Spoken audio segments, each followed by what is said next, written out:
The wisdom of Jesus is uplifting, soul-feeding, awesome, perfect. What do you believe about your past that is keeping you from your future? Welcome to Radical and Relevant, where we're exploring the enduring wisdom of Jesus' teachings. In today's gospel, from the 8th chapter of Matthew's gospel, we hear about the centurion who comes to Jesus seeking healing for his servant. As Jesus entered Capernaum, a centurion came forward to him, beseeching him and saying, "Lord, my servant is lying paralyzed at home in terrible distress." And he said to him, "I will come and heal him." But the centurion answered, "Lord, I am not worthy to have you come under my roof, but only say the word, and my servant will be healed. For I am a man under authority, with soldiers under me, and I say to one, 'Go,' and he goes, and to another, 'Come,' and he comes, and to my slave, 'Do this,' and he does it." When Jesus heard him, he was amazed, and said to those who were following him, "Truly, I say to you, not even in Israel have I found such faith. I tell you, many will come from east and west and sit at table with Abraham, Isaac, and Jacob in the kingdom of heaven." The word that jumps out at me today is beseech.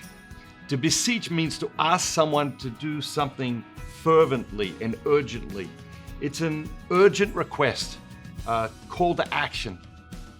When was the last time you beseeched someone to do something? When was the last time you beseeched God? The centurion is beseeching Jesus. The phrase that stirs within us from this reading is when the centurion says to Jesus, "Lord, I am not worthy to have you enter under my roof, but only say the word, and my servant will be healed." More than 1 billion Catholics around the world recite these words every time they attend Mass. But the idea that strikes me in this passage is that Jesus was amazed. He was amazed at the centurion. Think about that. Imagine amazing Jesus. He was amazed by the compassion the centurion had for his servant. He was amazed by the centurion's profound and practical understanding of obedience, which filled him with a real living faith. The virtue today's gospel invites us to adopt could be humility, it could be compassion, mercy, or faith, but I will choose obedience. The word obedience comes from the Latin root, which means to listen deeply. To listen deeply. I beseech you to listen deeply to whatever God is saying to you today. And I encourage you to beseech God to give you the courage and wisdom to be obedient to what He is asking of you in your life at this moment. Let us do whatever He asks without delay. The gospel is always revealing new and interesting things about God, but it's also always revealing new and interesting things about you. Don't let your past block you from embracing the future God wants to give you through the gospel. What do you believe about your past that is keeping you from your future?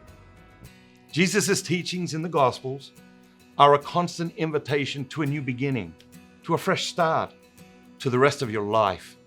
Let's embrace that invitation with new enthusiasm today.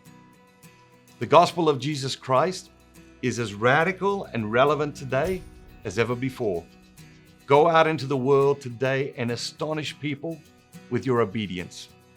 And remember, don't just be yourself. Be the very best version of yourself, all that God created you to be. Thank you, ambassadors. You are changing the world. Have a great day. Bye-bye. Simon, come sit. Have a great day.